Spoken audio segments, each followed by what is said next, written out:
বাড়ির টয়লেটের পাইপ তো আমার নদীতে দিয়ে রাখছি। জলপাটা ভাই ছেড়ে দাও না, আমি আর টয়লেটেও হাগু করবো না। ঠিক আছে, যা ছেড়ে দিলাম। এইবার আমি না নদীতে হাগবো আর না টয়লেটে। হ্যাঁ, এইবার তো আমি পলিথিনে হাগু করবো। আরে এই সময় আবার কে আসলো? ঘরের ভিতর কি গন্ধ! আরে শালা, এই পলিথিনে কে হাগু করলো? যাই ফেলে দিয়ে আসি।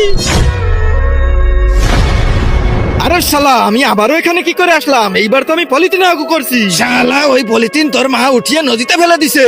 আরে শিট, আমার মা আমাকে বিপদে ফেলে দিল। জলপাঠা, আমি আর হাগবই না। সেটা কিভাবে সম্ভব?